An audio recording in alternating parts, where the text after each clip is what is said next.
Coming to you live, on location, in Virginia, or some undisclosed remote location. The one, the only.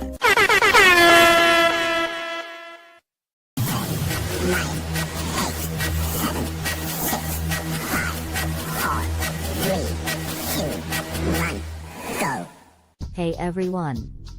I'm Lori Kennedy, and today, we're diving into a world where friendship isn't just a word, it's an adventure. Imagine strangers becoming friends through social experimentation and unexpected twists. Sounds wild, right? Wait, what? You're probably thinking, how can this even happen? Well, we sprinkle a touch of humor and heart into everything. Our commentary will have you nodding along, laughing out loud, and sometimes even shedding a tear.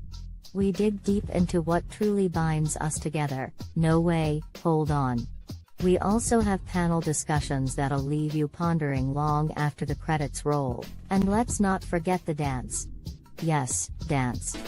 Because what better way to celebrate friendship than by moving to the rhythm of life? Our show-stopping dance segments will have you up on your feet, ready to join the fun. So, are you ready to embark on this unforgettable journey with us? Hit that like button if you believe in the power of friendship, and don't forget to share this adventure with your friends.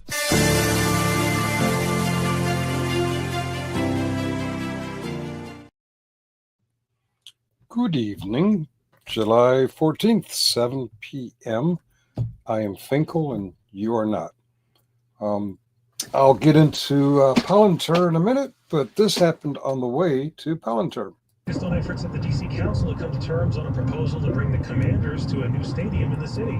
Expect more congestion on the inbound Theodore Roosevelt Bridge for a while. I'm Sarah Jacobs. Locals will be getting some makeovers thanks to Queer Eye. We could see some storms and some heavy rain. We have the latest on efforts at the D.C. Council to come to terms on a proposal to bring the Commanders to a new stadium in the city. Expect more congestion on the inbound Theodore Roosevelt. Latest on efforts at the D.C. Council to come to terms on a proposal to bring the Commanders to a new stadium in the city.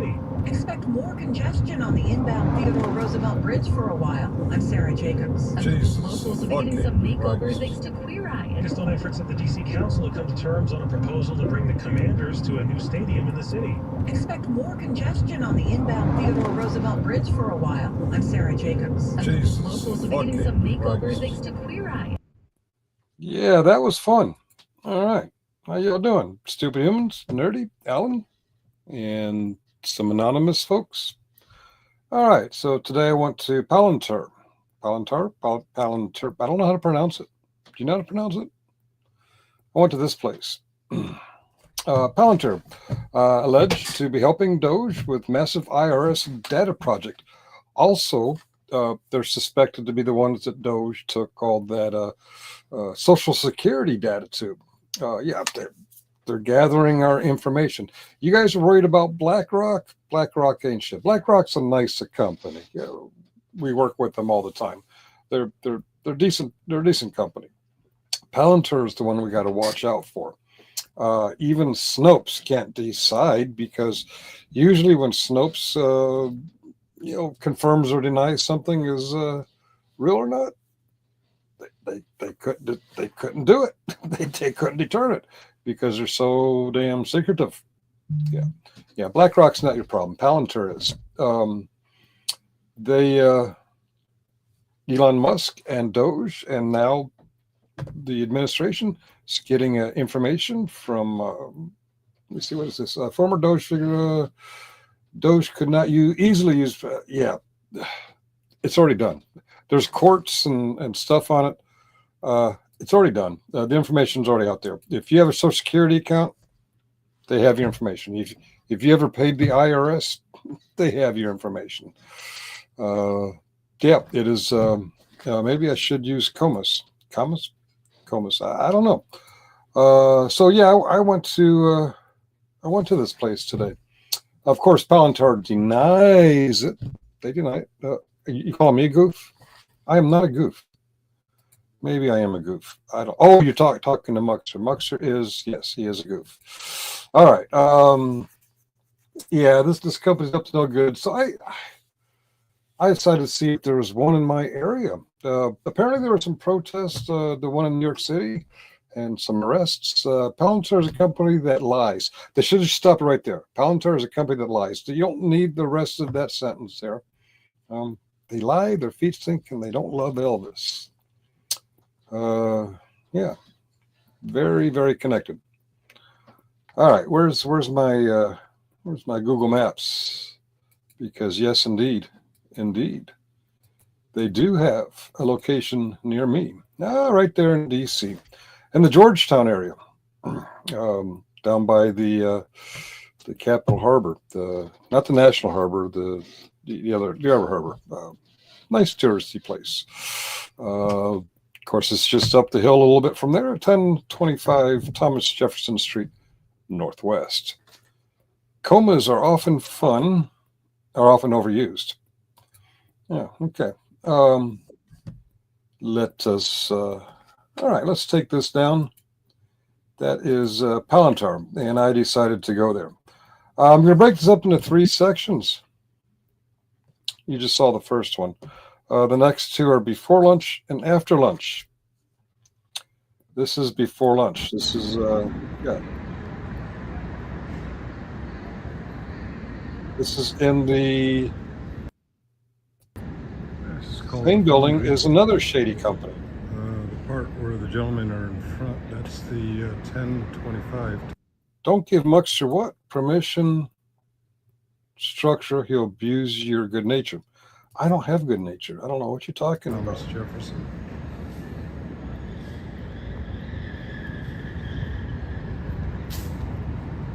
Foundry is the name of the building. And if you do a little Google search, you find it. The Foundry and Palantir are very, yeah. It's not just a tenant lease thing. There's much more to it. It's kind of like the Carlisle area in Alexandria. You guys are familiar with the Carlisle group? Yeah. All right, this is much, much worse. Oh, you can't smoke here. Damn it. All right.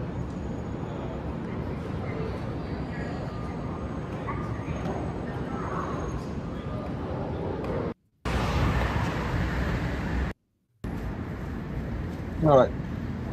This gathering of people, I don't know what they're up to. Maybe they're getting ready to go to the IRS or maybe the Social Security office to get some more of our information because they don't have enough. A little filter, a little Palantir filter. Yeah, that's it.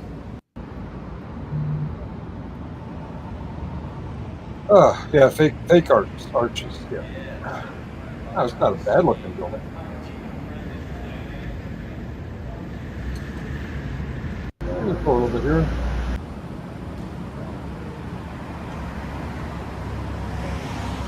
You might find not a whole heck of a lot happening. Oh, this guy, he looks shadowy. He is shadowy. The guy in the one in the closer one, not the guy in the white. The guy in the white's kind of curious. He keeps looking too. Fake arches. All right, Mr. Trump. All right. Let's push play again.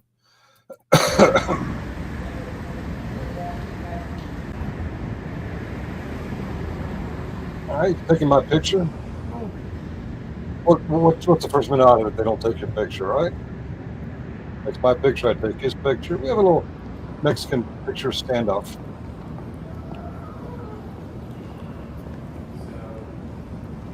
Love the shorts. Love the shorts.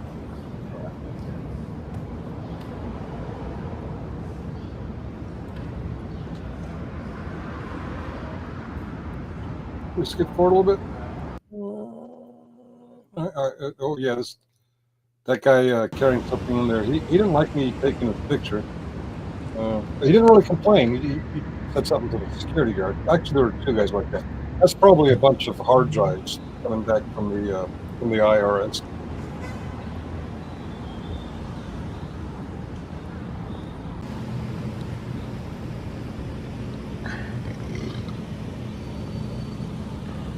I just burp on camera? I'm sorry. I burped on camera. No social distance. No social distance. This is before lunch, so I don't know why I'm burping.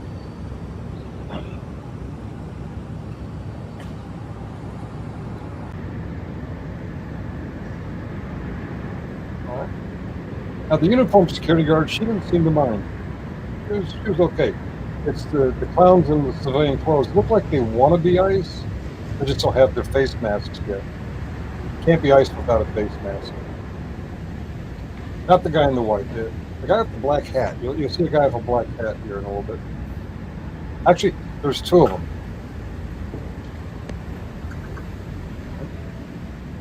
Yeah, she don't give a crap. I think in the last couple of years I've educated the security guards in uniforms. They know me by now. Yeah, that guy right there, behind the handicapped picture. He's gonna try and follow me later, but I catch him and he's scared me. Turns out, and this guy with the suitcase, he wasn't sure what to think of a guy with a camera out. It's all good. He's gonna walk right past me. Doesn't really give two shits. Funny looking fields. Yeah, they are funny looking fields.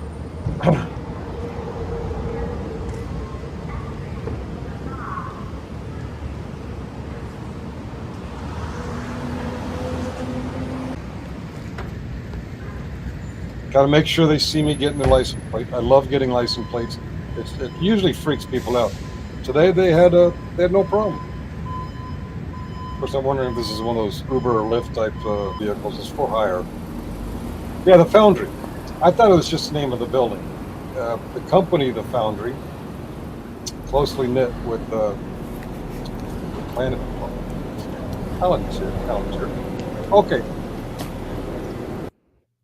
Now I'm walking away, and unknown to me until I get right up on this stairwell, not the one going up, the one going down.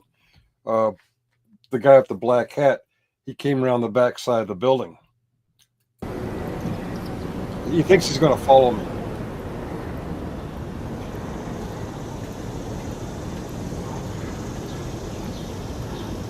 Oh, you saw the arm right there. Yeah, that's his arm. He's yeah. He thinks I didn't see him, but I saw him. Got my handheld camera down.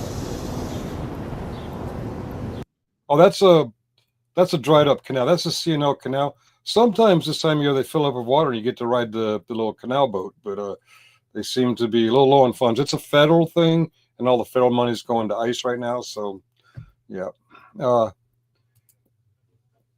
Palantir Technologies Inc. is an American publicly traded company specializing in software platforms, headquartered in Denver, Colorado.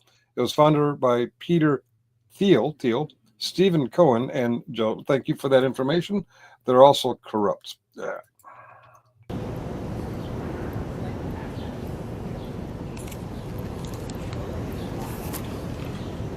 I'm getting ready to swing my camera around on him because he's not too far behind me.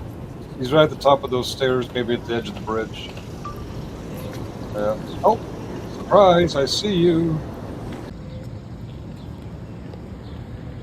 He's, oh, shit. He saw me. Now I can't follow him. You can follow me. In fact, I'm going to invite him to follow me. But now that he knows that I know that he's following me, he's not so brave. He thought I was going to be sly. Not very sly, guy. Not very sly. I'm doing good. And yourself?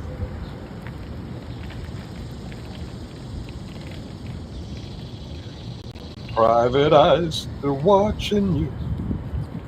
I always feel like somebody's watching me. You can follow. It's okay. Okay. I told him he can follow me. He was going to follow me when he realized that I'm aware. That's a damn good looking arm, Finkel.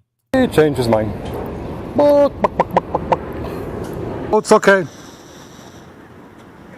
Okay. Oh, Muxter loves it when I do this. Play the same thing over. Game over. Not really. I mean, this is just before lunch. There's an after lunch, too. He was going to follow me when he realized that I'm aware. He changed his mind. IRS is going to audit everyone. Just us poor folks, not the rich folks. All right.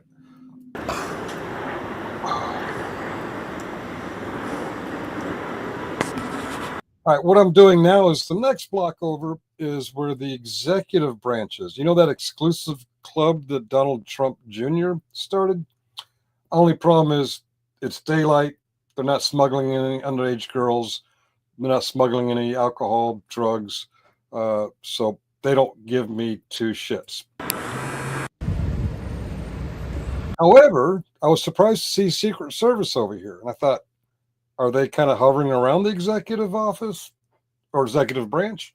Or actually, when I thought it through, just a few blocks up behind him is the Ukrainian embassy, and Secret Service is the protection for the embassies.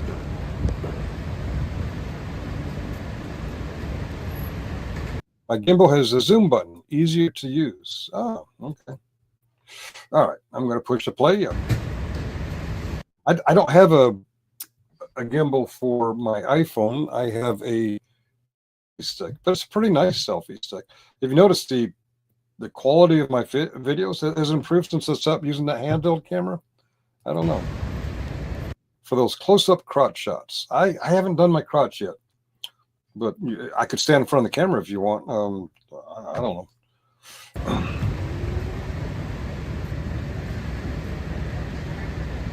Kink, are you still doing this stuff? No, not really. I kind of suck at it. How you doing? Show me. Do I know you? I don't recognize the name, but hey.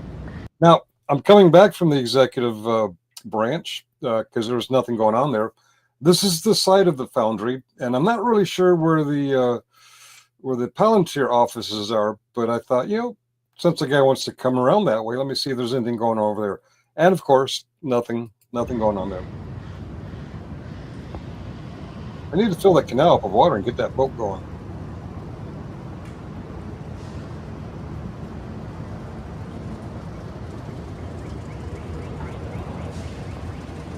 Why did I include this? I don't know. To kill time so that you won't be watching some better YouTube channel right now. Yeah, that's the reason. All right, well, that's the foundry. I think eventually I'm going to go back across the canal and go in front of the guy with the black hat again. We talked a bit over last year. Okay, I'm in part-time audit. Oh, stuff, police watch. Oh, okay, political activist. Okay, that can go either way. I'm kind of political activist too. I hope you know which side I'm on, and I hope that's okay with you.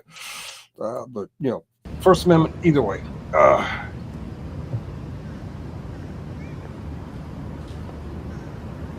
Oh, let me take that down.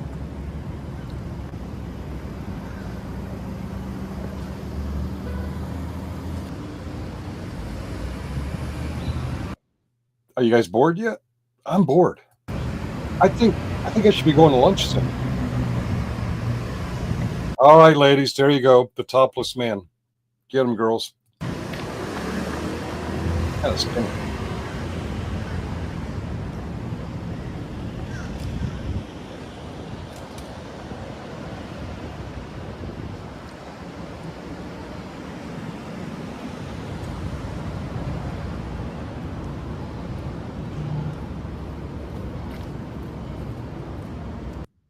How long is it?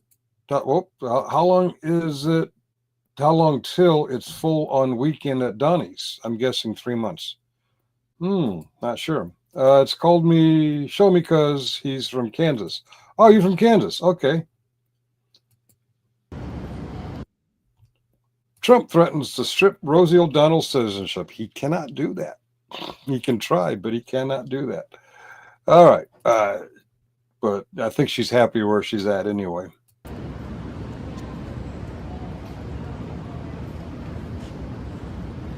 Ireland, right?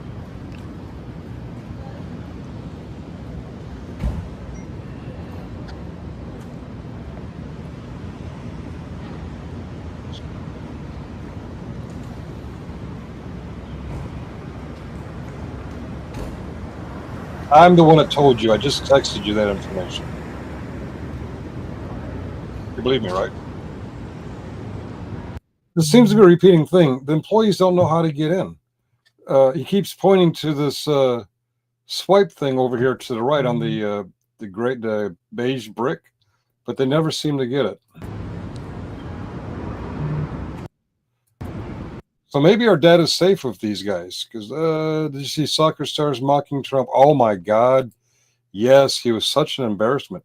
He wouldn't get off the damn stage. All right. All right, I'm going to push play again.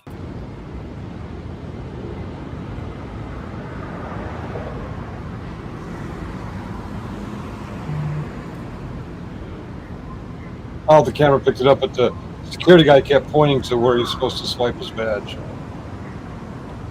They're a little slow. They're not giving me attention.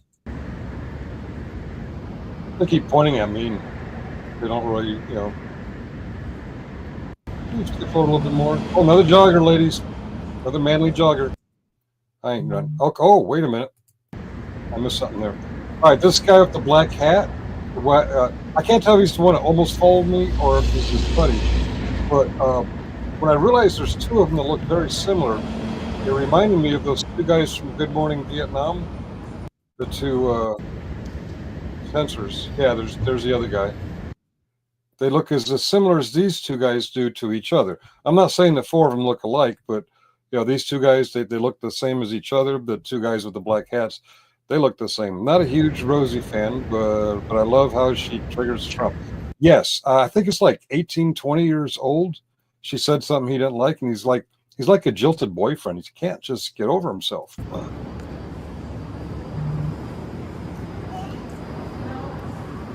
Can you figure it out? Oh, he figured it out. Okay. Oh, and while he's figuring out the guard limit anyway. Okay.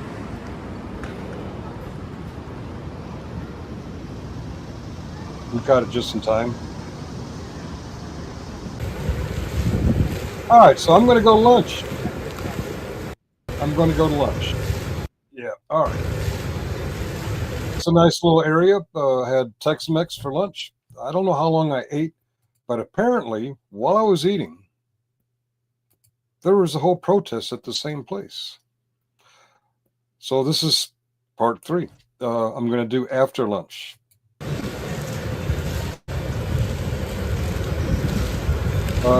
Okay, and right, you see the Tex-Mex place. I go that far. I don't know if they do. All right. Now something catches my eye on my way out. I see some protesters. I thought they're going to a protest. My bad, they were coming from a protest. There they are, Palestinian flag, the headpieces.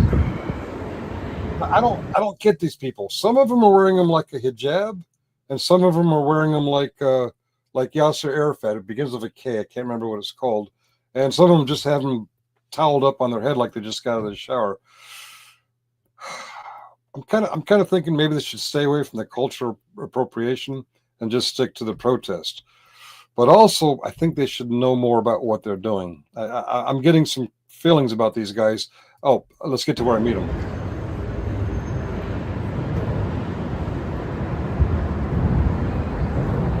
By the way, I don't know if you can smell it or not. I'm wearing exactly what I was wearing today when they saw me. Does anything stand out about me?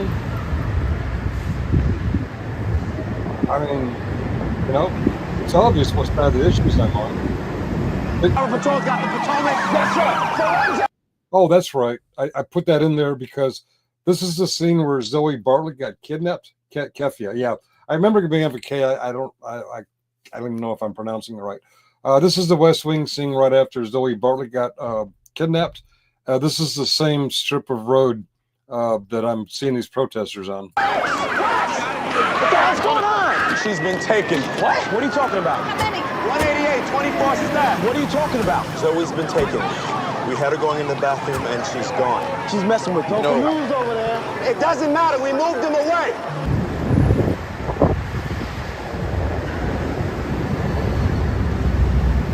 Now, it's not just these 1, 2, 3, 4, 5, 6 people. There's a few handfuls, clusters walking in the same direction. So I'm thinking they're going to a protest. As usual, I was wrong.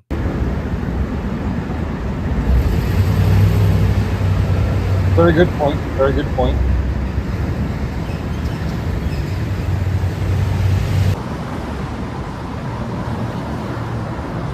that distinctive bridge. I think that's K Street, which winds around, and you can take the bridge back into Virginia. We're down below it, where Zoe's Secret Service detail was explaining to Charlie that she's gone.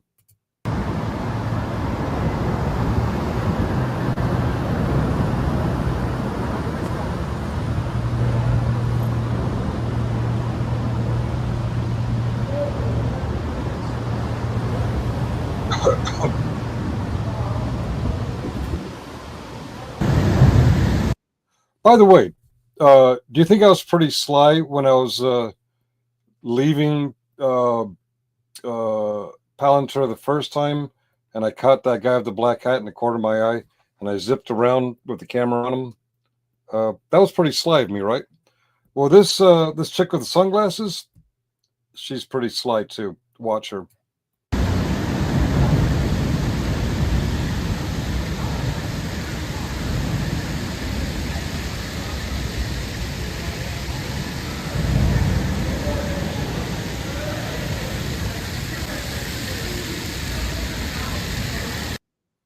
So far, I have no idea that any of them know I exist. But look at the different ways. This lady's, the heavier lady, she's wearing it like a towel, like she just got out of the shower. And the lady with the camera, she's about to zip around on me. Jews shall not replace me. Like, why would they want to? I don't know. And this lady here is like wearing it like a shawl. It's like, make up your minds. How are you going to wear this thing? Let's continue.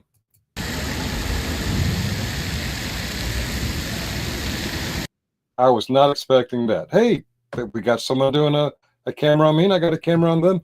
I'm going to find out where this protest is. I'm going to follow them to protest. But remember, I'm wearing this hat. And remember, they're obviously not Trump fans. We're all on the same side. About 60 or 70% of America is against Trump right now. So this is a weird reaction from them. Let's continue.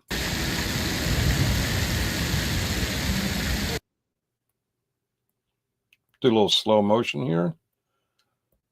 That was pretty slick how she just kind of spun around like, oh, am I supposed to be scared? No, I've been doing this for a while. I'm used to people pointing a camera at me, and I point a camera at them, and we play a little camera standoff.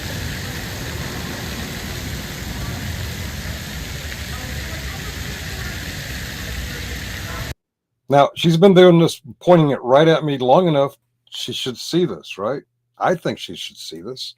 I don't know. What is she looking at through the camera? I know I'm a handsome fellow and everything else distracts, you know.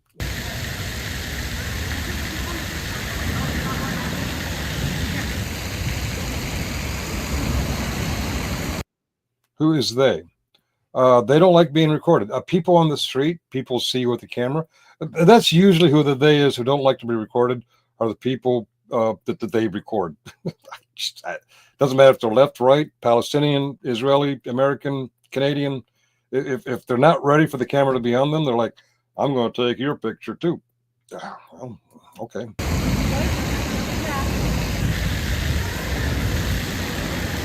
What does it say? Boycott Israel, free Palestine. Okay. I haven't come to this conclusion yet, but by the time I'm done, I'm coming to the conclusion that they don't really know what they're protesting. They heard of an idea and they want to be a part of something. But let's see what they're a part of.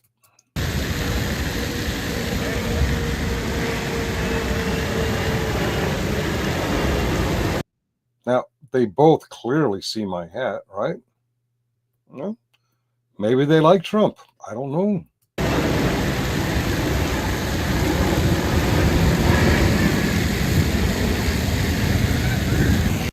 At what point shall I ask them where the protest is? Because I want to go to the protest. I don't want to play camera standoff.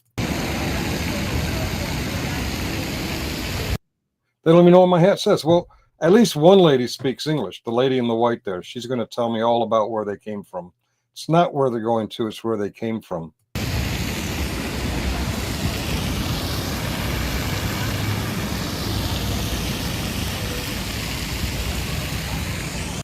Now about 4 or 5 of them, I have their attention. I just want to go to protest, ladies. Come on. Strange reaction considering what's on my head. Oh, yeah. I mean, that's pretty clear. Fuck Trump. Maybe they like Trump. I don't know. Maybe they think I'm undercover ICE. All they see is a red hat. That could be. That could very well be. I need a shower. But okay.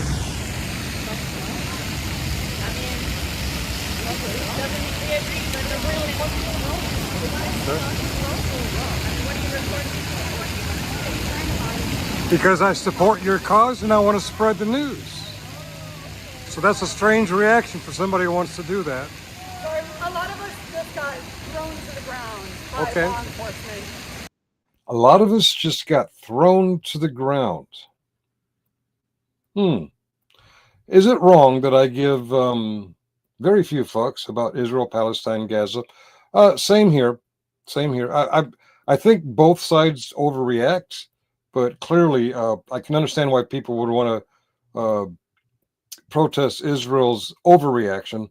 But let's be honest, what happened to Israel 2 Octobers ago, that was pretty nasty. But yeah, anyway, they're against our establishment, and I'm against our establishment. And oh wait, there's more. What protests do you think they're coming from? I've established they're not going to a protest, they're leaving a protest. This really surprises me, considering where I was, and I ate lunch. And as soon as I was done with lunch, there they are, leaving. About 10 minutes ago. Okay. So some of us are concussed. We're sorry. Do I look like law enforcement? You never know. You never know. Yeah. Sorry. All right. Enough women have been thrown on the floor for the day that we're. I agree and I sympathize. Okay. And is there a demonstration going on this way? Is there a full demonstration going on? Yeah, it's all done now. Oh, it's over. All Yeah. right. Yeah. Okay. But it was A countrywide mobilization against what? Palantir. That's where I was just before lunch. That must have been a very short protest. Because I eat fast. I don't nibble. And I'm by myself today, so I'm not like socializing. I go in, I place my order, I eat, I pay my bill, and I come out. And they weren't there when I was there before lunch, and they're leaving when I'm coming out from lunch. countrywide mobilization against Palantir. Yes, the 14th. Actually, I didn't hear her say Palantir the first time. The second time she said, I'm like, oh shit, I was just there. Okay. Washington State. I'm more focused on the ICE stuff, but I do support this too. Okay, yeah, Palantir is also very pro-ICE. Oh, Palantir. Palantir, they give AI, yeah. I was just by there. She acts like I don't know what Palantir is. Of course, she doesn't know that I was there before lunch. Okay. Okay, have a good one. you too. Palantir, okay. Their target was Palantir. I missed it. Shit. All right, I'm going back to... Would have been great if I was there when the protest was going on and I could see the cops violating people's constitutional rights and allegedly throwing them to the ground. Wait a minute. Let's continue. Palantir. All right, that's what I get for not doing my research. Palantir is where I started today's events, because of what they're doing to help ICE. That group, yes, I mentioned the IRS and I mentioned the Social Security Administration, all that data. It's also going to ICE to help them identify people who they don't want to be here. I was eating lunch. Apparently they did a formalized protest at Palantir. I was more focused on them. I didn't pay attention to Thomas Jefferson, Thomas Jefferson Street? I'm going back there. Thomas Jefferson Street. Palantir is at 1025 Thomas Jefferson Street Northwest in DC. Now they have branches in New York City, Colorado, who knows where else, but that was the one close to me. Now, and see what I can do. Now, if they got chased away by police, note, I am not part of any formalized protest. All right, let's get there. All right, we're coming up on Thomas Jefferson. 1025 Thomas Jefferson is where Palantir is. And that's where I was before lunch. And that's why I eat second breakfast, because you don't eat any breakfast. So I got to eat my breakfast, and then I got to eat your breakfast. Let's see if the police are a little paranoid. Oh, never eat lunch again. Maybe I should pack a lunch, because if I had packed a lunch and ate there, then I would have seen the protest, the alleged protest. Now, I believe they were there, because what I'm about to see is a whole bunch of cops.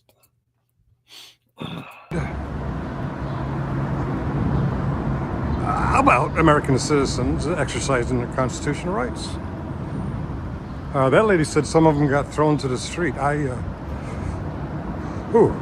guess it's a good thing I wasn't there. I would have gotten myself hurt if I saw that. Don't know how I'd react. All right, I got 9 people watching. I know Just Muxter, he watches this stuff. I know Mr. Wilson watches this stuff. I know we have another auditor in here.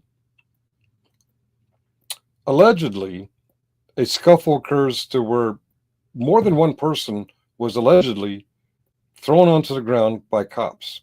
What happens when cops get that forceful? They try to pin you assaulting them, even if you don't. So if it came to the point where someone's getting thrown to the ground, how is it they're all walking back to wherever they parked? That didn't click for me right away. It just clicked for me later. But yeah, that shit don't cut it here. All right, we have Metropolitan Police. That's the City Police of DC. Quite a few of them. 1, 2, 3, 4, at least 4 marked cars.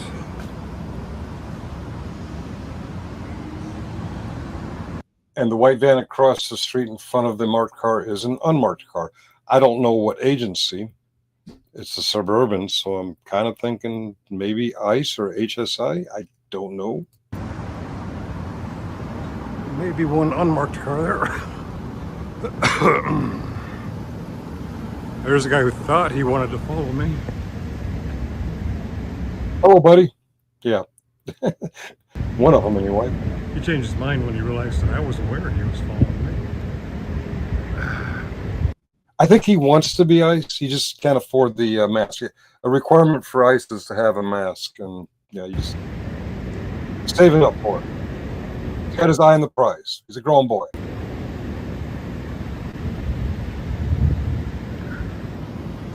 This whole time, I didn't realize there's 2 guys in the Suburban. I didn't know that until I got up close to them.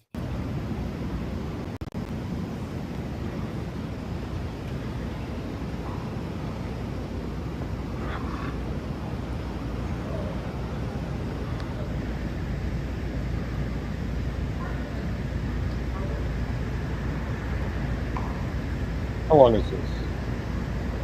Oh, we've been 38 minutes. Okay.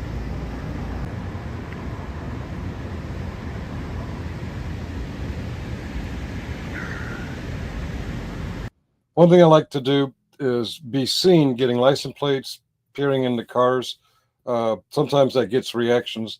It's not working. They're not reacting, which kind of makes me wonder if they just got done throwing protesters to the ground. Why are they? Yeah, I don't know.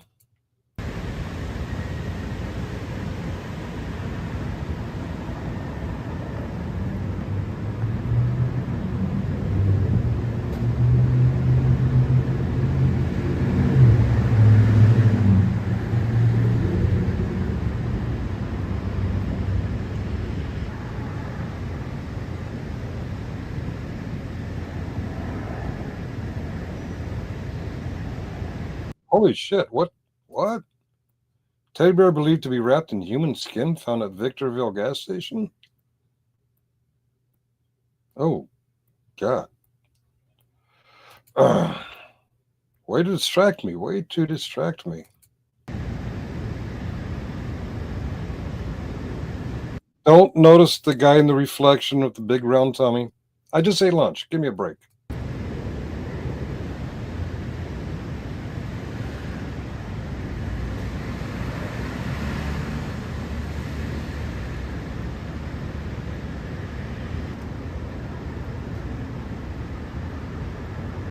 The one cop told the other cop, there's a guy out there with a camera, and he's looking that way. I'm right here, buddy. Not that they're going to do anything. There's my buddy.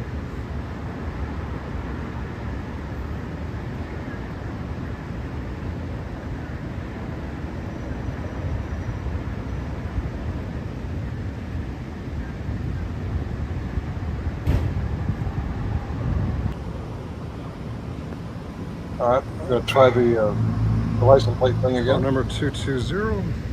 I don't care. Plates DC 15850.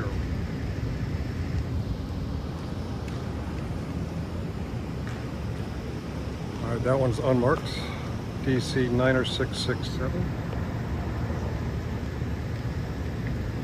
Xfinity. It could be. It could be. I don't know.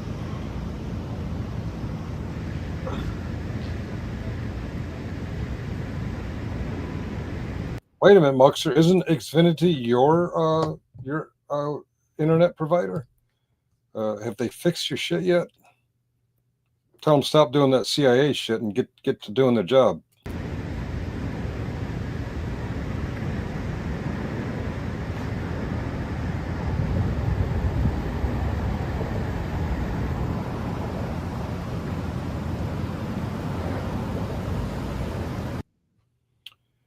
Yeah, and National Guard and Marines can't help ICE make arrests either. But, you know, we live in a new era. Plate said end taxation without representation. That on the Suburban? Good eye. I didn't notice that. That's a big thing in D.C. They hate that they don't have a voting representative in Congress or a senator, yet they pay the same taxes we do. Actually, they pay more taxes than we do.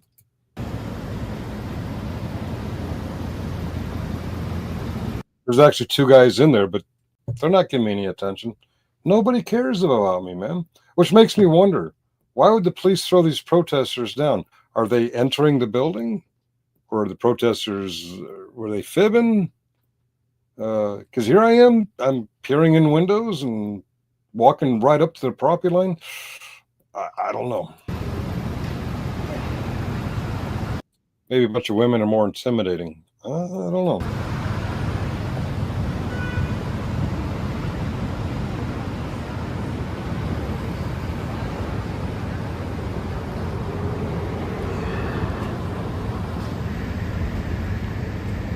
Yeah, taxation without representation. Okay, so it's a DC car. Now, sometimes ICE and HRHSI, they rent or lease vehicles that are registered in the area. It helps them blend in as an unmarked car. But I could tell he's some kind of he's got a laptop, a mounted laptop like the cops do. So yeah, I don't know.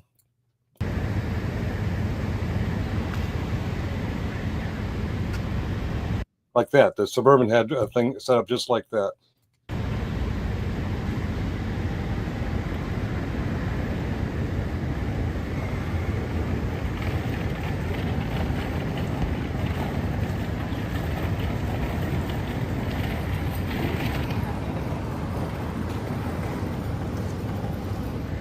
One 53901 2043.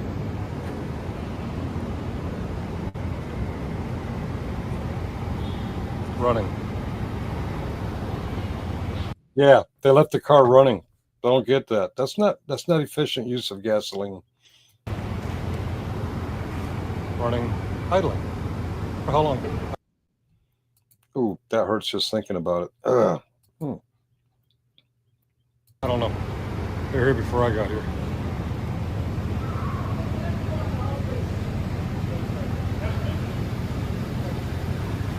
See the laptop there? Tinted windows, can't really tell who's in there.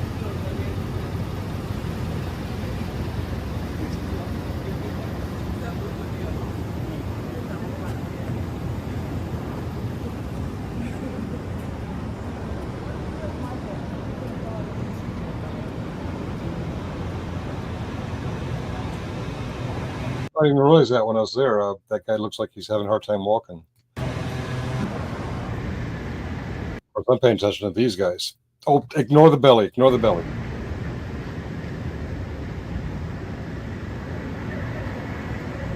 You can can look at me all you want, you ain't gonna do shit. You're gonna follow me until I realize that you're following me, and then you're, oh shit, he sees that I'm following him. You ain't gonna do shit.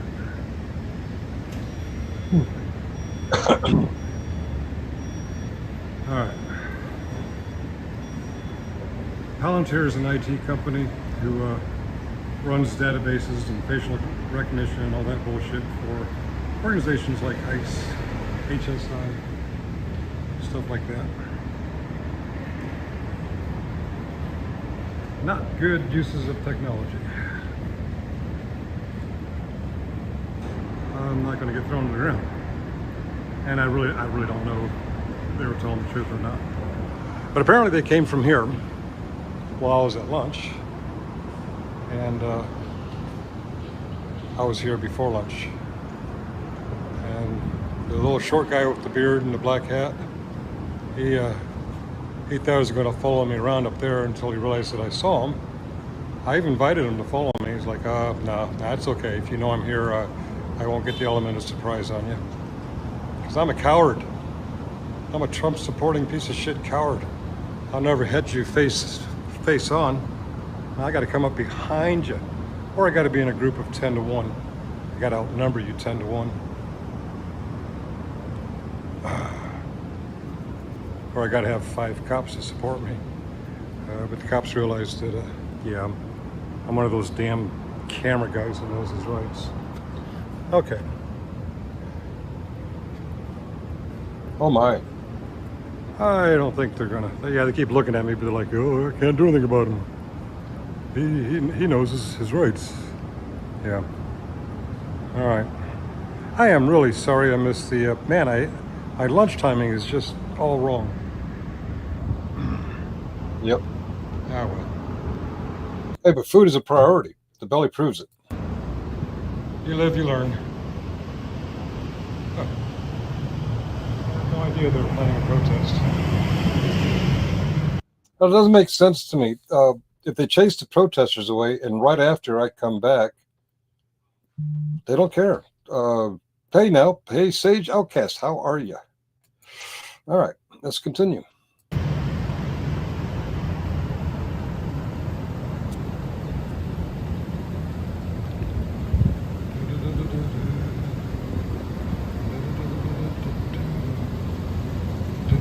Yeah, I ain't gonna do shit. Nope.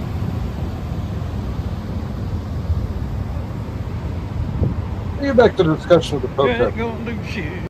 There's nothing that's really happening here. Oh, this guy, yeah. Hi, how you doing? We don't care. Yeah, with the computer. Yeah. Helping Trump break down the Constitution. A lot of us just got thrown to the ground. There we go. And can't remember how to access their own building. Yeah. Okay. A lot of us just got thrown to the ground by law enforcement about 10 minutes ago. Okay. So some of us...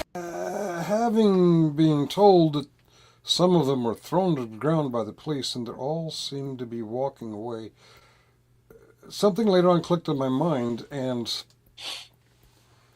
well, they didn't seem like they were friendly to like-minded people. They hate Trump, I hate Trump, okay. But now I'm having second thoughts. Are they wearing these items as hijabs, or that thing Yasser Arafat where they don't seem like they really understand what it is they're wearing? I'm kind of wondering if they even understand what it is they're protesting. The sound you're about to hear is not lined up with the video to protect the people. Obviously don't want their pictures taken. Let's go. Excuse me. Please walk away. We don't feel like talking to anybody. Okay, I just want to say... I don't want to talk to you, and I will call the police immediately if you do not walk away from me. I do not want to speak to you. Record.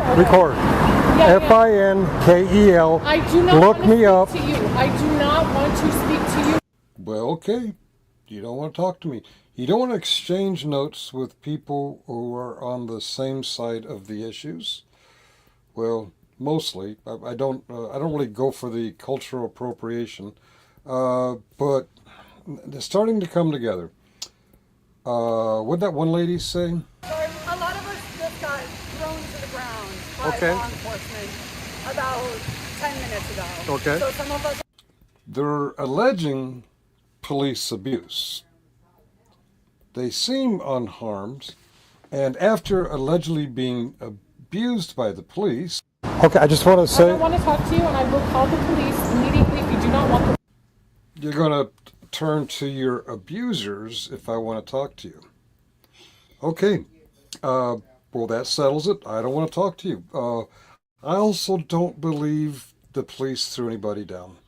Because if you think about it, we've all seen it a million times. When you get into a tussle with the police, at least, at the very minimal, they're going to charge you with assaulting an officer, and you're not walking back to wherever you parked. I think these are posers. I don't think they're the real deal. You guys want to talk about it?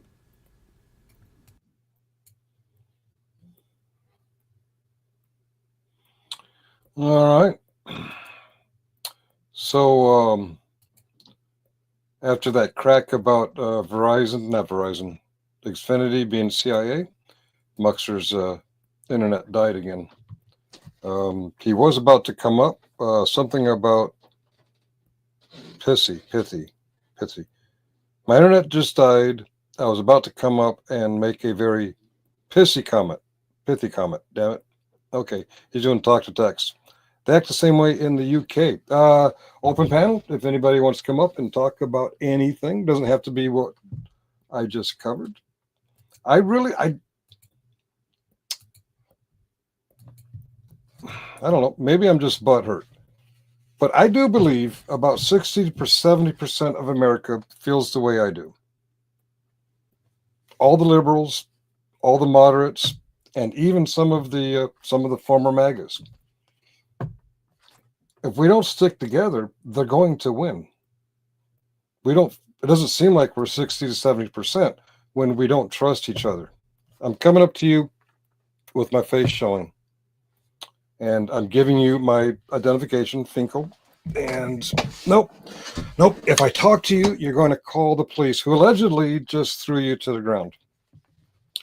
I'm not buying it. I'm not buying it. Anyway, yes, open panel. If anybody wishes to come up and talk, I see the CIA in the Xfinity van. Made sure Muxter can't. Oh, maybe I was wrong. I don't know.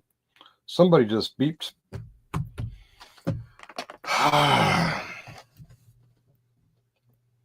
My face is too big unless somebody comes up and shares the screen with me, then I get smaller and I'm less embarrassed. So somebody's got to come up. It's the law. Dirty, Mr. Wilson, Sage, Muxter, Bueller. Anybody? Nope. Don't make me turn this thing off and go to bed. Oh, I got to shower first. Whew. Yeah, I'm wearing the same thing I was wearing today when I was down there in DC. All right. Well, I'm sorry. I was wearing this too. I'll be back. No. Okay. Hang on. I won't leave just yet. Oh, Sage. Oh, are you coming up, Sage? Yes, welcome. We don't really have a show planned, but you're always welcome. You let me up on your show. Audio at full Ronot for me. He's doing that talk to texting. What the hell is Ronot? And I look fabulous. Thank you. Fabulous. So while I was out there in the hot sun, wasting my time, what news did I miss? Did that deputy FBI director, did he go to work today? I know Friday he didn't show up for work, and all weekend we're like, did he quit? Is he coming back? Did he need time out? Bongino, that's his name. Bongino. Did Bongino show up today? Did anybody know? Or someone said something about a teddy bear in human skin. We got any more on that? Muxter deleted from the internet. Oh, that was Muxter that said that. Okay. Bongina. Yeah. He had a bad day Thursday night. I don't know if he showed up today or not. Different part of DC where the FBI building is. The office. Oh, the poor guy had to go to the office. Oh, after Doge made all those government employees go back to the office, he complained on Fox News. I really don't like having to go to the office. None of us do. None of us do. All right, Mr. Sage, how are you? Hang on. Can you hear me now? I can hear you now. All right, I'm gonna move my camera. Huh? Yeah, sorry. If you want, or you can avatar if you want. It just look at that. Running OBS. What's going on, brother? Just went out there and got my steps in Northwest DC in Georgetown. It was a nothing burger, but I thought I'd share anyway. My audience, when I came on your show, I told you, you asked me if I was a creator. I said, yeah, but I suck at it. Yeah, I do suck at it.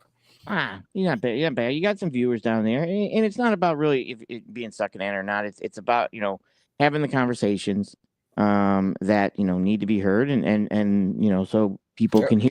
Sometimes they like them, sometimes they don't. But it's about having the conversations. That's true. So, that's true. Not it's not about, hey, how good am I at it? It's like I said, well, you got some people in here and they're conversating. So absolutely. And they're welcome to come up. And like I said, for my show, I just have the vertical helps. Doesn't help with monetization, to be honest, but the vertical helps and the bait helps. And to me, I just keep it moving. Yes. I've seen your show a couple times. I was a bit surprised when I came up. I didn't realize you were looking for people with the opposite opinion. Yeah, so that's it. Yeah, it was discussion. I mean, there's times that I have people that want to come on and like co-host with me, and that way, I know that was coming on. That was the first time I met you. So, like I said, if there's ever a time I'm like, hey, co-host, if I had a topic that we want to talk about, I do that also. But that was pretty much it. So, but like I said, and I also do other stuff too. Like I did. I was on satellite radio today, Sirius Radio with Road Dog Logistics. I did that show today, so I do a bunch of stuff. To be honest. So XM Radio. Wow, I'm just here. Occasionally on Facebook to try and plug here. Yeah, no, it's that's just so it takes time. How long have you been doing it? Well, the live stream thing, Muxer and I started about a year and a half ago. The going out there on the streets with a camera, I've been doing that for I want to say about 3 years. Yeah, about 3 years, three maybe 4 years. Yeah, and that can get traction sometimes. My suggestion would be go vertical if you can. In your settings says people watch with their phones like this, right? They watch up and down their phone. So if you check your analytics, I'll bet a lot of your people are watching by the phone. So if you can go into StreamYard, which you're in, and in the general settings, you can click it to landscape, or you can click it to portrait. So click it to portrait and try and adjust your screens and get yourself where you want to be like I do, and then try going to that and see if you get a little bit of traction, especially with the on the street stuff. That way you're not fighting your customer. Your customer are the people that are watching the show. Yeah. And most people are watching by phone, so you can get a little bit of traction that way. And once you get a little traction that way, you can do both, vertical and horizontal. I see. I can't change it while I'm live. I guess I have to change it. No, you probably can't change it while you're live, but normally before you go live, you would go general settings, general, portrait, landscape, and then try portrait, and then you're gonna have to adjust your camera and stuff so that you're that. And I put myself on top, and then I put everything else underneath. Oh, well, I'll give it a try. But all this time I've been preaching to people go landscape with their phones. It was the case, and it's changed. Yeah. People are mobile. They're doing things. They're on their phone. They're not. They're not watching much on their computer like they did during COVID.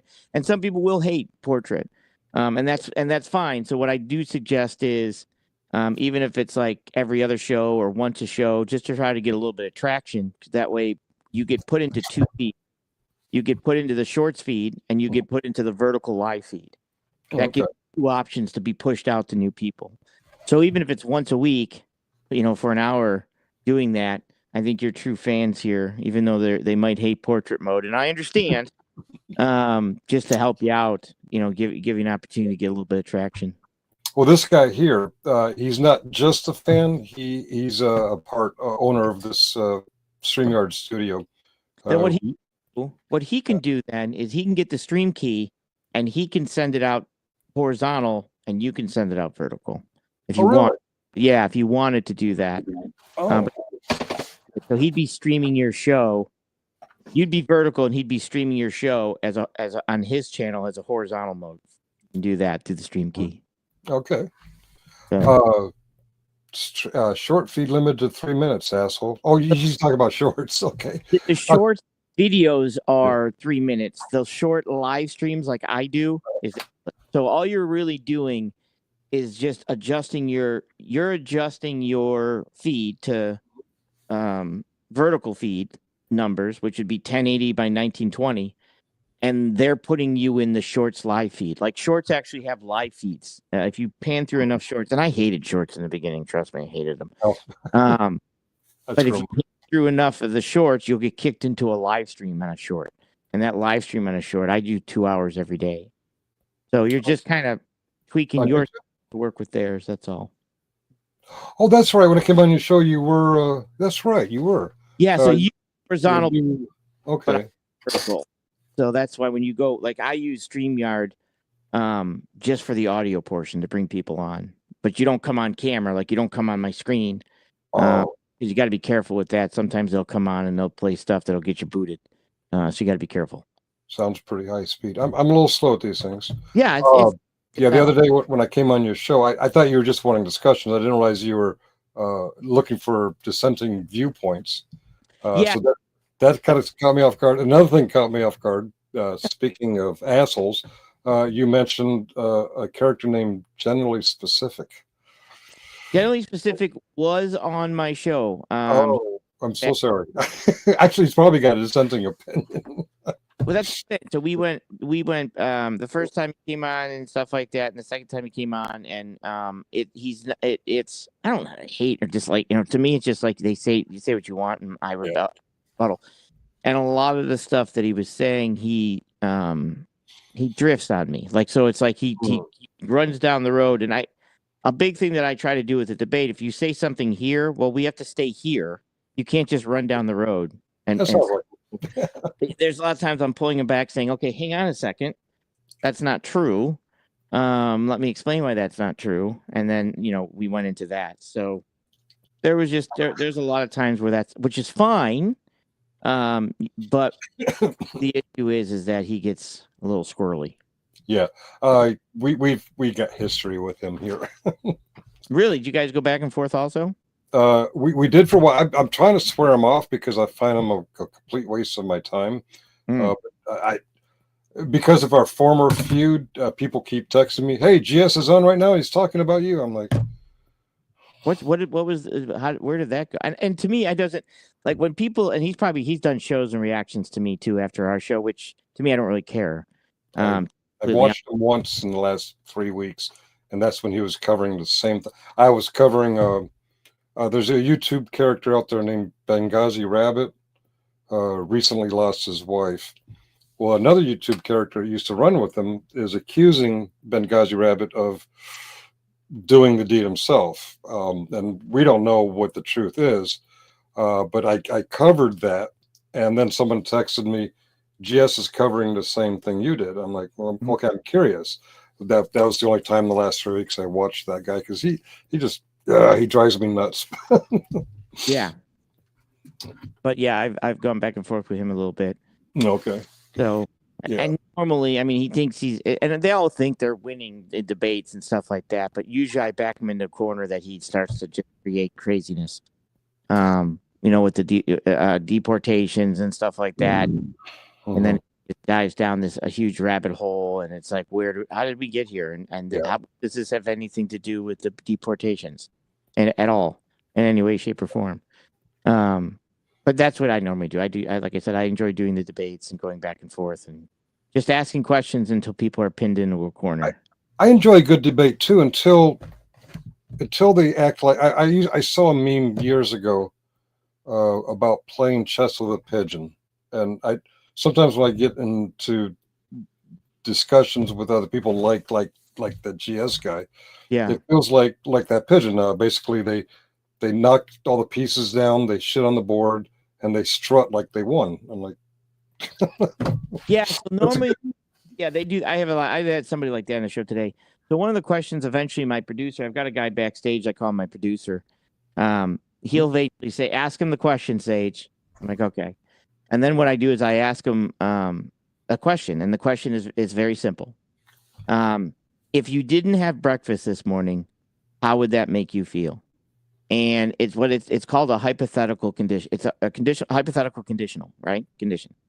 So if you can't answer that question, there's no need to debate with you. So when I ask, hey, how would that make you feel? If you didn't have breakfast this morning, how would that make you feel? Most people will say, well, I didn't have breakfast this morning. But I did have breakfast this morning. And that's not the question that I asked. I put that in the front to see if you listen to the whole thing, right? And if you're listening to, if you didn't have breakfast this morning, the question I'm actually looking for is, how would that make you feel? If you answer, well, I'm a breakfast person, so I'd be hungry. That's a good answer. Yeah. You know what I mean? So, well, I don't normally eat breakfast this morning, so I'd probably be fine. That was a good answer. But when you answer something like, but I didn't have breakfast this morning, but I didn't have breakfast this morning, I'm normally like, bye. Because there's no need to continue, because debating a person like that, they're not going to listen to anything you're saying. They just need to get out what they want to say, and they can't process information. Like, they can't actually process information. You see what I'm saying? I know exactly. I mean, I've never seen it articulated that way, but I know exactly what you're talking about. Like I said, I've given process and critical think out, and you couldn't do it on the shortest form I can. And so you couldn't do it because I didn't ask you at breakfast this morning. I asked you how it would make you feel. And they just can't process information. And it's nothing bad. Some people just can't do it, but there's no need to go back and forth and debate with them, because you're never going to get anywhere with it. It's basic. Now, some people, of course, have learned my question, and they come on and they know what to answer now. But there's normally new people that I'll be like, hey, and I've got a button I hit. Won't work on this screen because I'm in the format. But I've got a button I hit and that's how the question gets asked. And you just got to establish that if this person can they even process this information or not? And if they can't, let's move on. Right. I was just saying, there's certain things they want to say, and they're not listening to respond to what you're saying. If you didn't have breakfast this morning, they're listening for you a pause so that they can say the next talking point that they have, or the next item to prove the talking point. Yeah, I'm familiar with the type. Right. I mentioned his name earlier. Yeah. What the F does breakfast have to do with ice? Muxer's a hard read. Sometimes he jokes, sometimes he's pissed, and I can't tell the difference sometimes. I've known him for a few years now. That's why I normally stop. I normally stop and say, hang on a second, I have a question for you. We'll be talking about it. Okay. I've actually gotten through. Somebody just said you can't debate with the cult followers. You can't. But some of them I've gotten through. What I've learned to do is to just ask questions. Serious question. What the I don't know. Yeah, serious question. What the heck does breakfast have to do with ice? Well, it's two separate questions. I don't know. There was a joke that that's why Mexicans drink their soda warm, because they're afraid of ice. Is that what you're talking about? I don't know. Okay. I think he's thinking immigration customs enforcement. And Muxer, what he's saying is the question is a test question to see if you're listening for the if.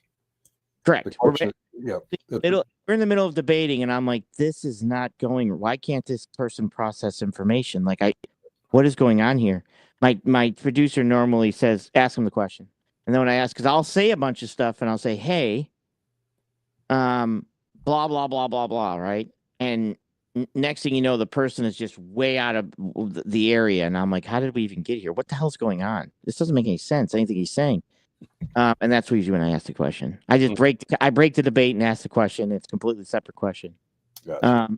But I have gotten through to some of the cult members. Like I have gotten through to some of the people with tariffs by asking them questions.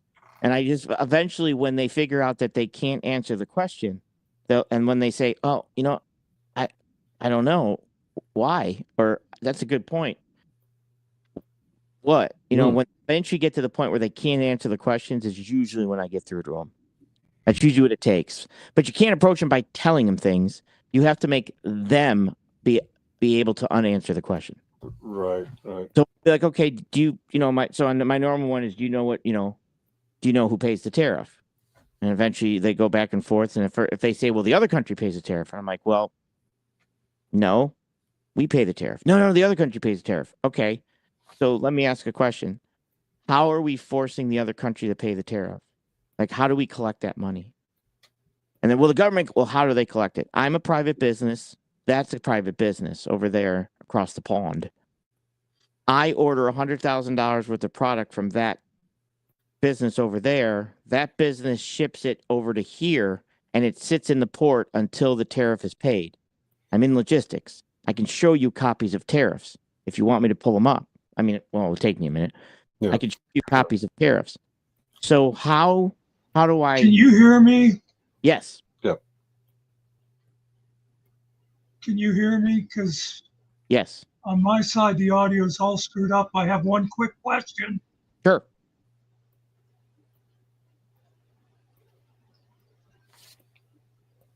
Question was last thing we heard. Breaker 19, you got it on? Okay, so let me go through this one more time, since you want people to listen to what you're saying. You said, yes, to see if they're paying attention, I asked them. I didn't kick him. Neither did I. He's been having some internet problems lately, and I think the question is not to see if you're paying attention. The question is to see if you can process information.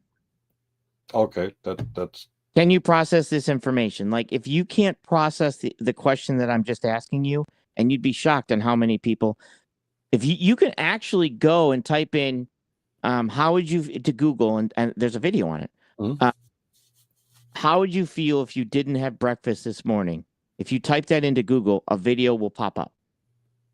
And the video will explain that it's that basically it's a type of question to see if the person that you're going back and forth with, that you're talking to, can actually process the information that you're asking him. Because I've asked you a question, right? Right. And the question is, if you didn't have breakfast this morning, how would that make you feel? If the answer is, but I didn't have breakfast this morning, then they can't. There's no debate them. There's no need to keep. If you're looking for a debate with them, there's no need to debate. You can listen and let them talk, but there's no need to debate. There's nothing you can get through to them for them to be able to process that information.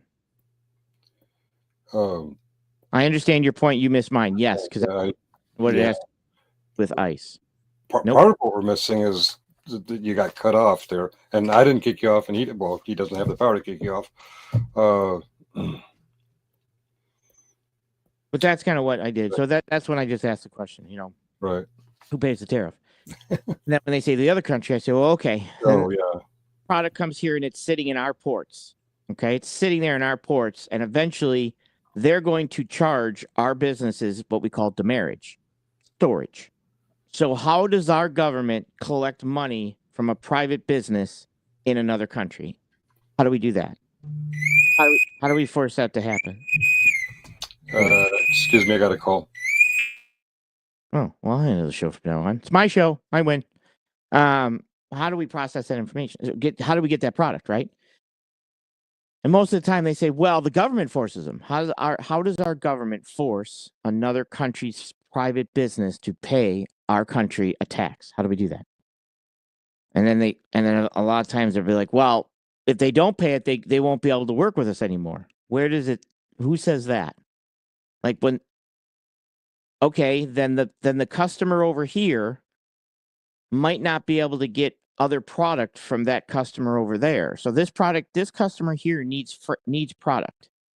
So now the government is saying that manufacturer over there can't sell to our country, can't sell to this person over here. So now what does this person over here do? Where do they find someone else to make their product that they might need next month? Like, where do you get this? You gotta go. I'm sorry, I had you turned down so I could hear the phone. It's Muxter. He wants me to relay a question. Sure. To you. Okay, go ahead, Muxter.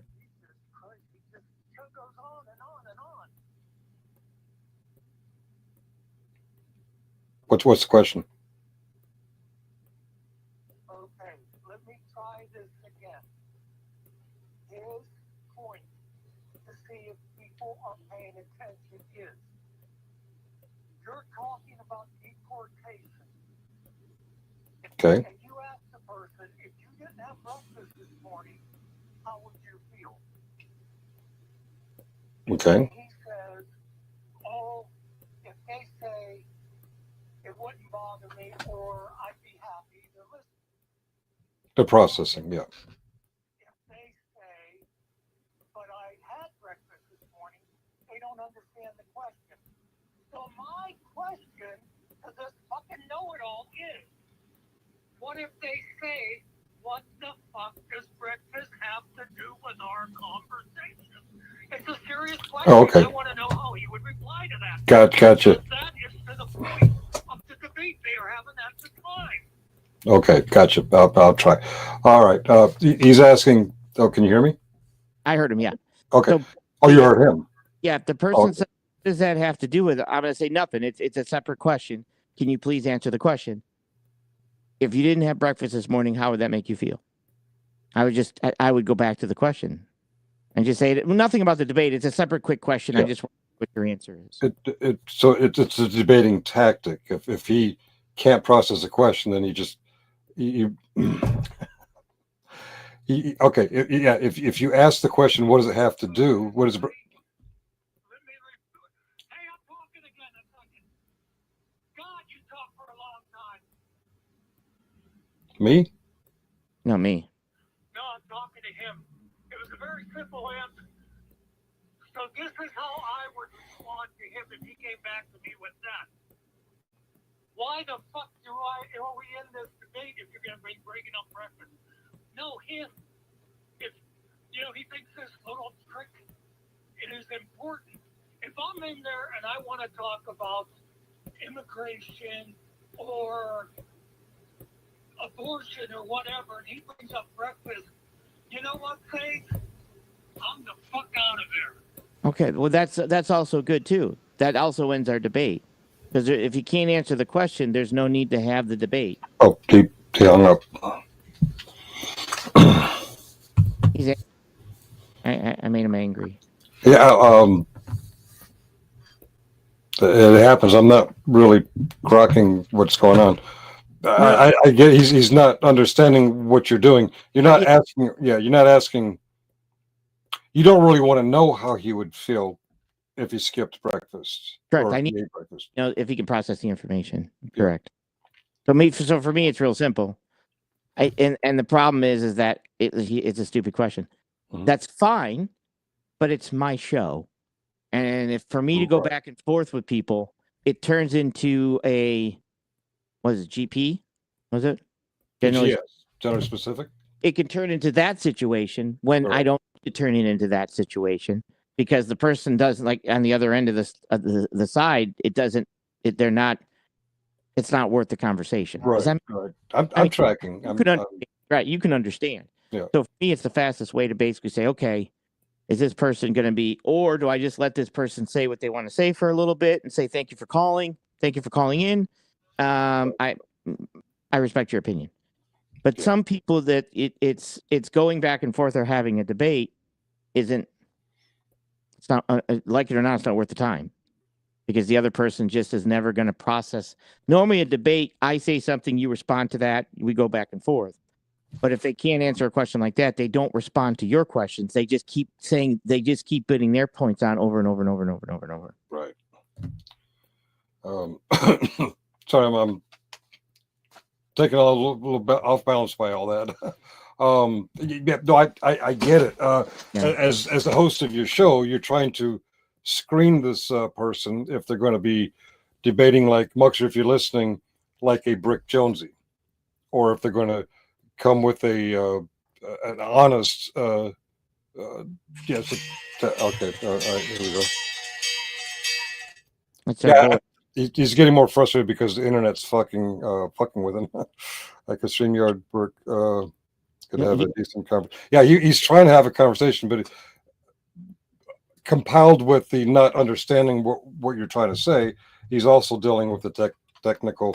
I've dealt with this before. When I used to work on a help desk, and when people get frustrated at their computers, it's like that. He can call in on my. Pardon? He could call in through my show if he wants. He can just dial in and call in through my show. I can bring him. He can call in through 856 Let me put that 600 856 600 4654 4650, and that's hooked up now. So if someone calls you, we will hear it, or he just dials the number. Yep. Oh, well, I bought a 1 year plan for 800, or not 800, but a toll free number. And I was thinking of doing something like this, but I never set it up. Just threw the money away. I use Google Voice, and I have a Roadcaster. Oh, okay. What I do is I bring him in. So when he dials, if he calls in, it'll go through my Google Voice number. I'll answer it, and then it'll run through my Roadcaster. Oh. That's all. What's a Roadcaster? Roadcaster is my soundboard. It's Oh, you got the equipment. Okay. Yeah, it's basically board. No, he's gonna go watch TV. Don't need this now. Plus, you ain't. This ain't your show. I'm not with my show. I just gave another. Yeah, Muxer, if you watch this later, when he said my show, he's referring to my. Yes. He's not referring to this show. He's referring to not my show. I'm just helping. Yeah. With the call in when I say my actual show. So you debate all the time, or to discuss? Not always. Sometimes people won't call in, or some people want to talk about certain topics, and I'll cover that. I don't know. We had a pretty big show today. I had some callers, and then some people are my regular callers, and I hang up on them. But they know that. It's kind of fun. It's kind of, at some point, it's kind of a joke. They call back eventually every day and stuff like that, which is kind of fun. Okay. Yeah. They're pretty, and they're friends or they're people I know, and I just hang up on them, or I pretend like it's a voicemail. But I think we have like 40,000 viewers today. Am I on your show right now?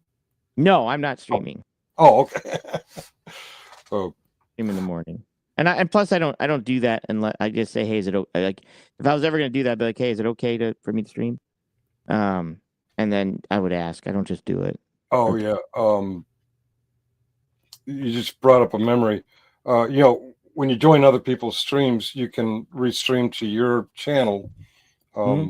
And that same character we were talking about, Generally Specific, he did that here once. And I don't know if he got mad and left or just whatever. When he left it streaming to his channel. And we kept talking about the things that Muxer and I talk about, which really pissed off some of his audience. And they got mad at him, said, turn this off now, and we have no idea it's still streaming. No. And that's why I normally ask, and I'll just say, hey, you want me, put me to stream? I don't care if people restream me or not. It's the same as if you copy it and play it later. But we got a good laugh out of it because he got some of his audience members mad because we're politically thinking like this, and he's politically thinking the other way. And so our discussion without him there is going to his channel. Right. No, yeah, exactly. Muck's a little mad. Is he a Trump supporter or no? He's not. No, he hates Trump. Does he? He seems a little angry. Yeah. So might have got you in trouble. He'll chew me out later, and we'll move on. Mm. Nothing you and I can say right now will be as bad as what we went through this past Thanksgiving. We got over that. We're good friends. Mary also quit. Oh, okay. Oh, all right. All right. I gotta stop reading. Okay. You gotta jump off. What I came on for was this Palantir review, and I finished that. Of course, I opened it up to anybody who want to talk about anything. So I am open to that. I don't have to go. Day 24. I can go. I don't really care. I'm not monetized, and I have no plans tonight. So what do you think? You think of the files not being released? You think he's in there? I'm sorry? You think Trump's in the files? I'm pretty convinced that he is. The whole evolution of it, when he was first asked, he was asked if he released other files, and he was very quickly to say yes. And when it got to the Epstein files, he kind of squirmed. He said, well, we got to be kind of careful with that. And then progress forward. We are going to release the files. Progress forward. Pam Bondi said, they're on my desk. We're going to release them. And fast forward, suddenly they said, there are no files. And then, like 2 nights ago, he had this dissertation of a I didn't think he could post in, well, it wasn't X, it was Truth Social. And he was talking about the files as if they existed. I'm like, you just contradicted yourself again. So he's hiding something, and we all know. We all know how he behaved towards his daughter when she was younger. Yeah, I'm pretty sure he's in the files. Yeah, I'm pretty sure he's in there. I don't know if he did, the young child thing, but I definitely know he's in there. I'm not definitely know, but I'm pretty sure, in my belief, he's actually in there in regards to that. So, to be honest. Well, that's true. We'll never know the ages, but I'm sure the activity was there because he did that activity outside of Epstein. Yeah. He admittedly cheated on every wife he's had, including the current one. Yeah. Including while she was pregnant with his son, with that porn actress, Stormy Daniels. And I also he just basically said that the Supreme Court, and he just put it, well, they didn't just do it, but he did a little while ago. The United States Supreme Court has handed a major victory to the parents and students across the country by declaring that the Trump administration may proceed on returning the functions of the Department of Education back to the states. Now the great Supreme Court decision, our Secretary of Education, Linda McMahon, may begin this very important process. The federal government has been running our education system into the ground, but we are going to turn it around by giving the power back to the people. American students will be the best and brightest and the most highly educated anywhere in the world. Thank you to the United States Supreme Court. That's today? That was today. So the Supreme Court basically said, yeah, you guys can dismantle the Board of Education if you'd like. We're good with that. That's the gist. That's basically the gist of it. I understand people's opinion, and sometimes accurate, that the Department of Education has come short on some things. But without it, and you put it up to the states, think about which states will do well and which states won't. At the end of the day, it's going to help people like you and me. Generally. California, very wealthy state. They're going to do education their way? Okay. Bring back DEI. New York, same thing. Alabama, okay, they're going to struggle. Yeah. They're going to think that the earth is 6,000 years old, and they're going to try and get jobs on the world economy, thinking that the world's 6,000 years old. I agree. And the issue is people don't understand what the actual federal Department of Education does. So on the federal level of Department of Education, they're not allowed to decide curriculum. They're not allowed to. That's not what they do. They don't decide the curriculum. What they do is they present grants. So any state and a school in a state can go to the Department of the federal level of Department of Education and they can say, hey, we'd like to apply for that grant for blah, blah, blah, whatever that is, right? And that grant might have like stuff in there that you don't want your kids to do. But it wasn't the federal that pushed it down. It was the state that reached up. And that's what they don't understand, how the federal level of Department of Education exists. It's been around since like 60 something or 1880 something. Don't quote me on the exact date, but it's been around because I pulled newspaper clippings from an old newspaper.com, and you can see where they brought it in. And the goal was to basically say, hey,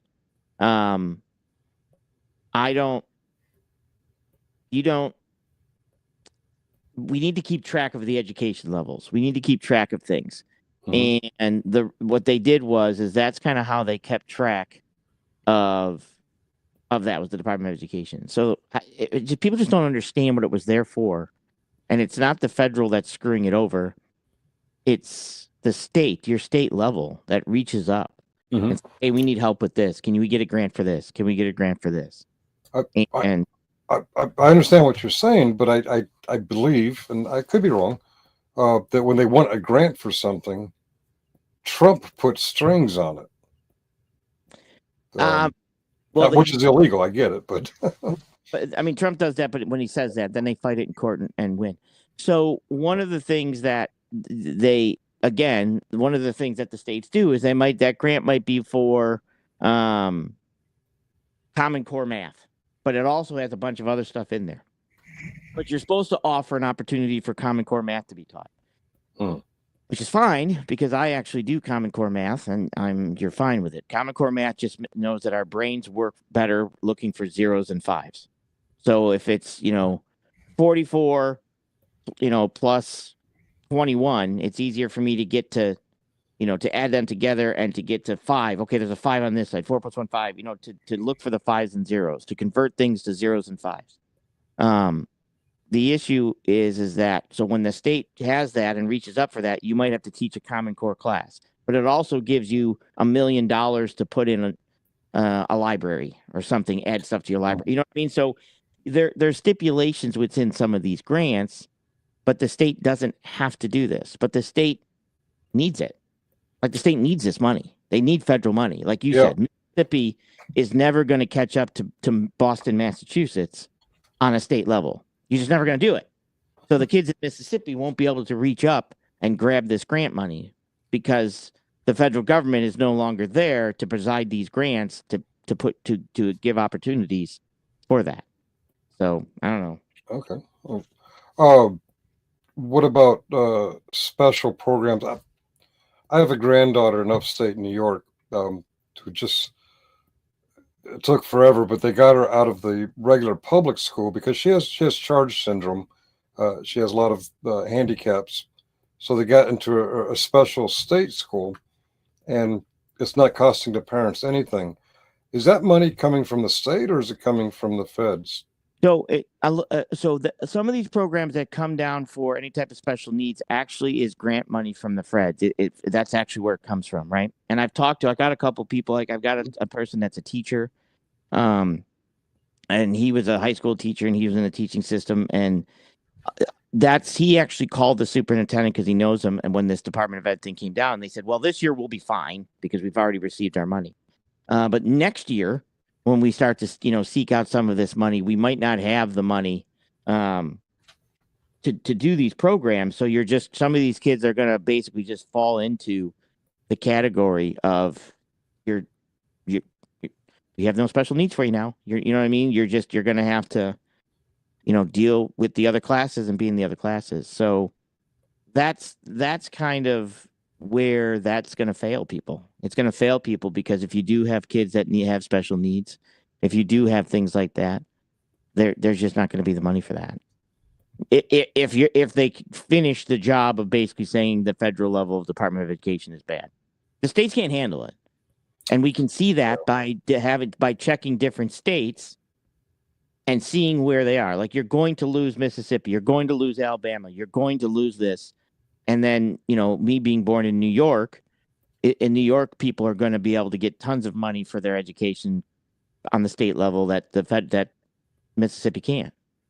It just can't. Right. Okay. So you think she might be okay? I don't think next year she better save money or figure something out, because, like I said, she was good this year because they already had, according to the superintendent. Next year, if that money's not there for them to be able to reach up and pull down from, she could be in trouble. Yeah. Like I said, that's how the system worked. It was not pushed down. They reached up and pulled down. And that's what people don't understand. And you don't want to get rid of that for states that do need it. I mean, there are states that need it. Yeah. You're right. With California's monster state, New York's a monster state. These are the people that are going to be able to offset this. But you're not going to get it. You're not going to get it another way. There's a clinic in, I forget which city. They've already decided to close, even though the money hasn't changed yet. I forget where was that? Somewhere out in the Midwest. Mm-hmm. I can't remember where it is. But the area that this clinic is 70%. Went 70% Trump this last election, and they're claiming that the people in charge of the clinic are closing it down just to spite Trump. And I'm thinking, if the entire community is on Medicaid and Medicare, and the clinic is just barely paying the bills, it makes sense that it's not going to stay open. You can't run a hospital in deficit. Yeah, and that's usually that's going to be some of the major issues. Like I'm up here in a small town in Maine. I don't think my hospital's going anyplace. But when a lot of hospitals depend on Medicare, Medicaid in low income areas, and those people aren't also a number of the people that can't transit to long distances, right? That's why we have something over here. So that becomes also a difficult process to feed when you're pulling away from the Medicare, Medicaid type stuff, right? And people are like, oh, but the thing is now we're not going to see anything until after the midterms. So nobody's going to see it until after the midterm. And by that time, they're going to start to feel it. And I think Trump did that because he knows he's out and he doesn't care if another Republican wins. He doesn't care. So as long as he gets his midterm people, as long as he gets a lot of his Republicans for midterms, he can do some more stuff that he wants to do. And then after that, he doesn't care. He doesn't care about the next election. He doesn't care about Vance, to be completely honest. He doesn't give a crap. That's why it's going to end, like the no tax on tips, the no tax on overtime, which is not tax on tips and no tax on overtime. That's a lie.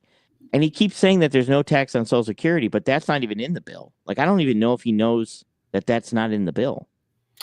It does not. The Social Security and tax law has not changed at all.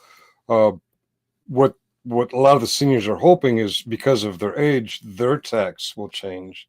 But it has nothing to do with Social Security, even though they're getting Social Security. Yeah, your Social Security income will be taxed the same way it always has been under this bill.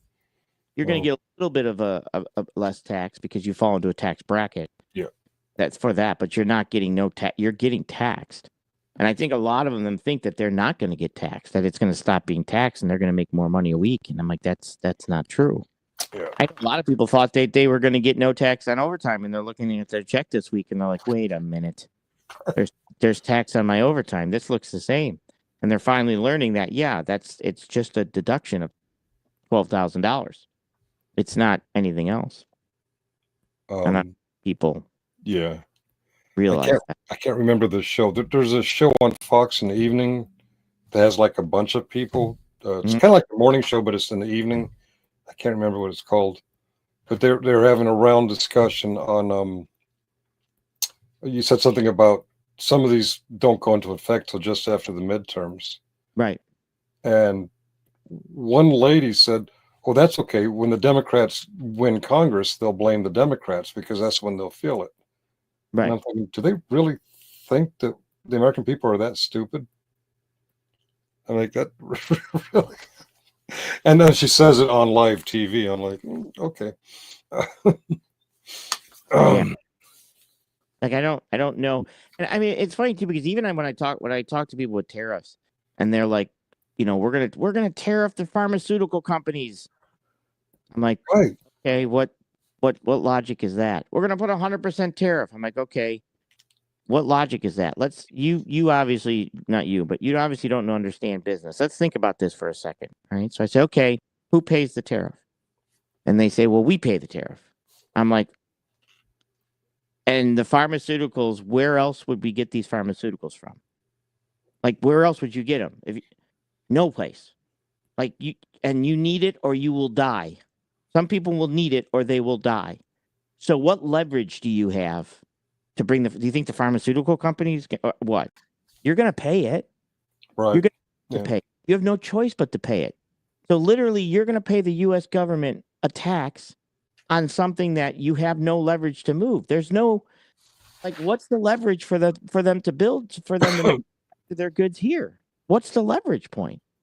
Like, the purpose of the tariff is to stop buying the product so that the manufacturer says, oh my God, what are you going to do? Stop buying your blood pressure pills? You think that's a good idea to teach the pharmaceutical companies a lesson? I mean, what are you talking about, Trump?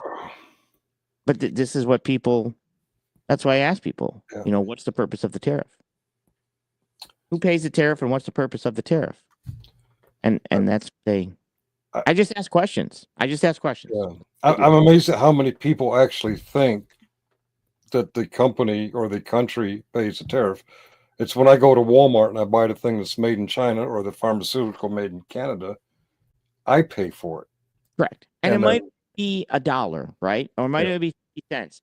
But the issue is that the way Trump's doing it, it's $1 on everything you buy. It's 50 cents on everything you buy. That adds up.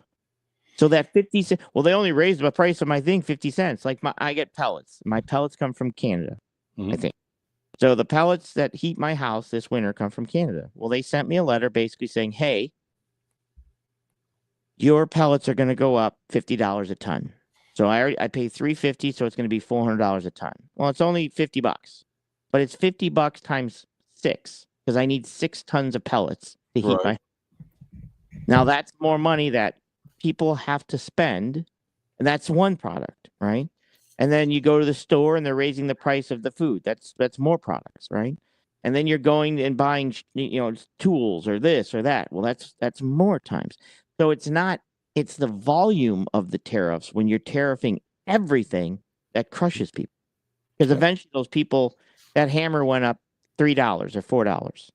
And so did all your other tools, and so did all your boots, and so did all your clothes, and so did all your gloves, and so did and it's that adding up of tariffing everything that eventually, because I've heard people say, well, your stuff's going to go up $2, maybe, but that $2 is a lot when you're tariffing everything, and that's usually the problem, to be honest. We don't have any TVs completely made in America. You're going to pay a tariff on a new TV.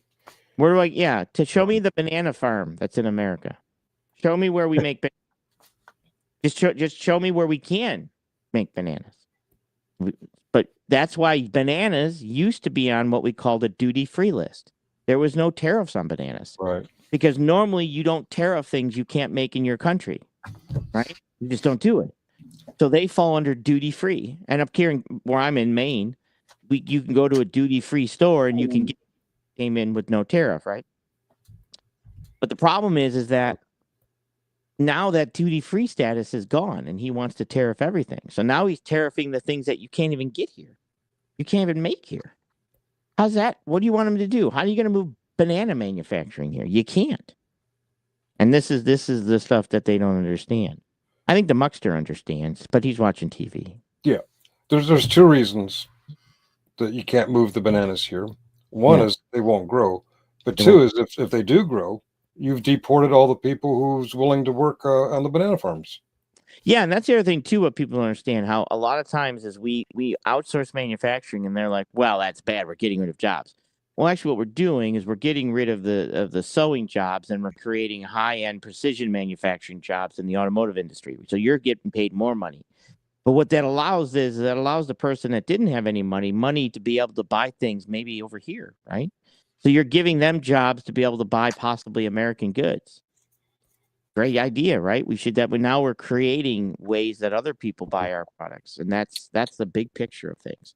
But people don't understand that sometimes, so we have to, I don't know, just do whatever Trump says.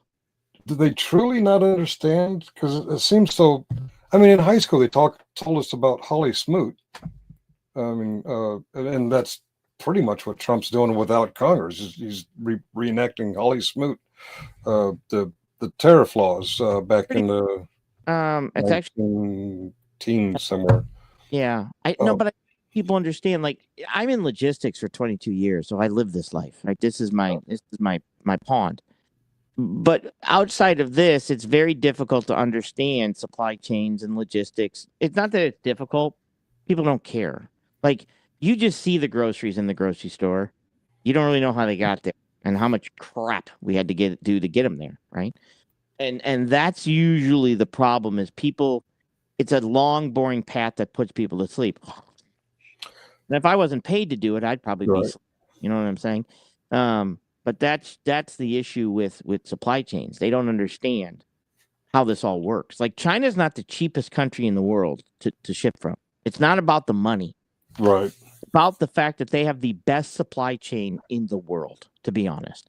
Because they literally look at the United States and says, what do you need us to make for you? What do you need us to do? And then when we go to them and say, well, we're looking for these car door handles, they make a car door handle manufacturing plant. And then they teach people to make car door handles. They literally, when it came to making iPods or earbuds, they have some of the best engineers out there to do that because they literally train people to make that because that is a need for us. So they are bringing value to us. They are filling a role. Like, when I go to my customers come to me because they need something and I can make it happen. And that's what China's become. And we call that a supply chain. That's the start of the supply chain. So India is much cheaper.